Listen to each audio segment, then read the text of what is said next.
সন্দেশখালী নিয়ে একের পর এক ভাইরাল ভিডিও। বিজেপি ও শুভেন্দুর পর এবার জাতীয় মহিলা কমিশনের চেয়ারপারসনের বিরুদ্ধে কমিশনের তৃণমূল রেখা শর্মার বিরুদ্ধে অভিযোগ জানাবে জোড়াফুল শিবির।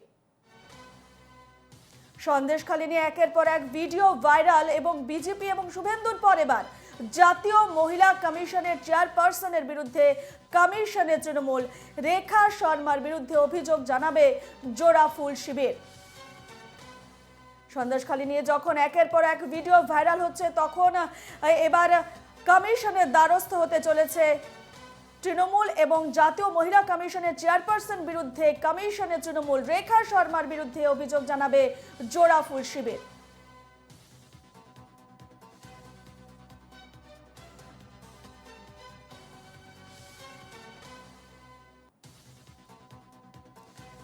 সন্দেশখালী নিয়ে একের পর এক ভিডিও ভাইরাল হচ্ছে এবং বিজেপি ও শুভেন্দুর পর এবার জাতীয় মহিলা কমিশনের চেয়ারপারসনের বিরুদ্ধে কমিশনের তৃণমূল রেখা শর্মার বিরুদ্ধে অভিযোগ জানাবে জোড়াফুল শিবির।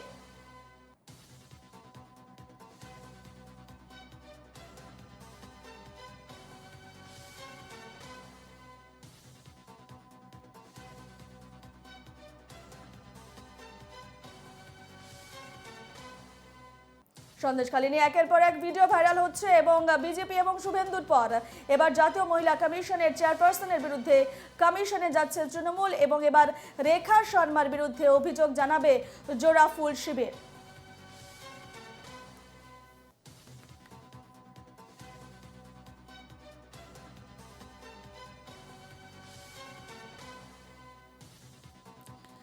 একের পর এক ভিডিও ভাইরাল সামনে আসছে এবং সেই ভাইরাল ভিডিও ঘিরে তোলপাড় রাজ্য রাজনীতি এবং এবার জাতীয় মহিলা কমিশনের চেয়ারপারসনের বিরুদ্ধে কমিশনে যাচ্ছে তৃণমূল রেখা শর্মার বিরুদ্ধে অভিযোগ জানাবে জোড়াফুল শিবির।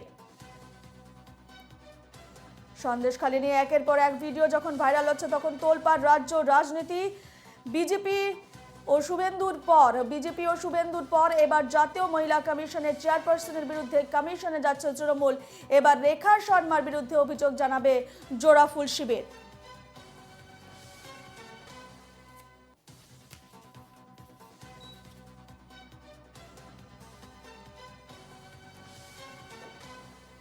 সন্দেশখালী নিয়ে একের পর এক ভিডিও ভাইরাল হয় এবং বিজেপি এবং শুভেন্দুর পর এবার জাতীয় মহিলা কমিশনের চেয়ারপারসনের বিরুদ্ধে কমিশনে যাচ্ছে তৃণমূল রেখা শর্মার বিরুদ্ধে অভিযোগ জানাবে জোড়াফুল শিবির।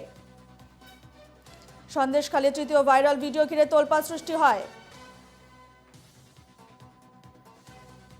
আমরা ফোন লাইনে পেয়ে গেছি বিজেপি নেতা জগন্নাথ চট্টোপাধ্যায়কে। জগন্নাথ বাবু, এনকেটিভি বাংলার স্বাগত। জগন্নাথ বাবু, এবার জাতীয় মহিলা কমিশনের চেয়ারপারসনের বিরুদ্ধে কমিশনে যাচ্ছে তৃণমূল, রেখা শর্মার বিরুদ্ধে অভিযোগ জানাবে জোড়াফুল শিবির, কি বলবেন?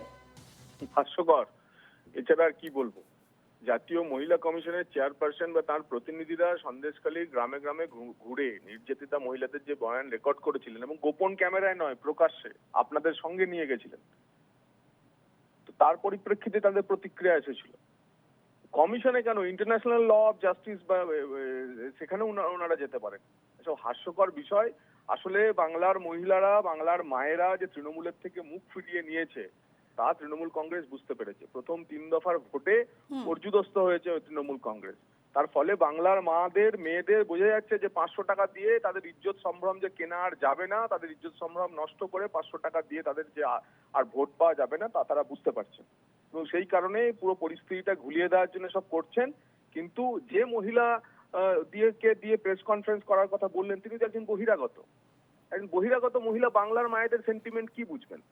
পশ্চিমবঙ্গের বাংলার মায়েদের কথা বলার জন্য তৃণমূল কংগ্রেসের কোনো বাংলা মহিলা প্রতিনিধি নেই। একজন বহিরাগতকে দিয়ে এ ধরনের প্রেস কনফারেন্স করাচ্ছেন।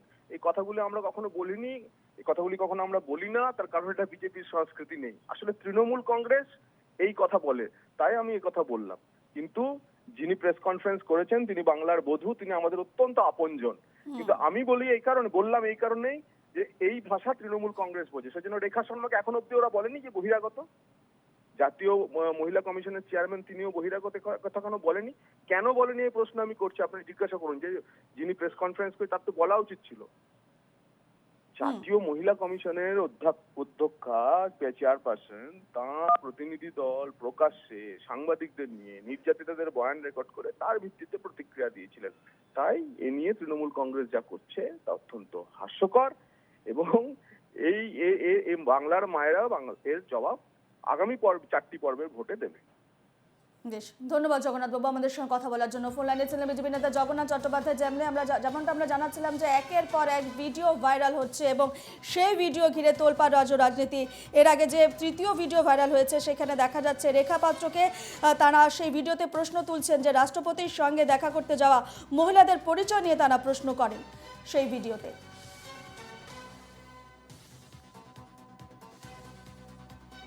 তৃণমূল কংগ্রেস বলছে যে ভারতীয় জনতা পার্টির বিরুদ্ধে আমরা এবং তাদের নেতৃত্ব শুভেন্দু অধিকারীর বিরুদ্ধে কমপ্লেনটা জমা হয়েছে ইলেকশন কমিশনে, যে এই সন্দেশখালী ঘটনাটা কি হলো। কিন্তু এবার কমপ্লেন যাবে এই যে চারদিকে একটা ইকোসিস্টেম তৈরি করেছিল বিজেপি, যে তাদের যে বিভিন্ন টিমসগুলোকে তারা নামাবেন সন্দেশখালী ঘটনাটাকে দেখানোর জন্য কত ন্যাক্কারজনক ইত্যাদি, এই ন্যাক্কারজনক অপচেষ্টাটাকে এই NCW এলো, বিভিন্নভাবে কমিশন যারা এলো, প্রথমে রেখা শর্মার নাম করেছে একজন মহিলা, সন্দেশখালী মহিলা, যে এই রেখা শর্মা বলে একজন দিল্লি থেকে এসেছিল, আমাদেরকে ভুল করে লেখা আছে। এই রেখা শর্মার বিরুদ্ধেও ইলেকশন কমিশনে যাবে তৃণমূল কংগ্রেস। রেখা কমিশন হচ্ছেন chairperson national commission of women এবং তার বিরুদ্ধেও কিন্তু আমরা যাব। হচ্ছে না কেন শুভেন্দুর ক্ষেত্রে?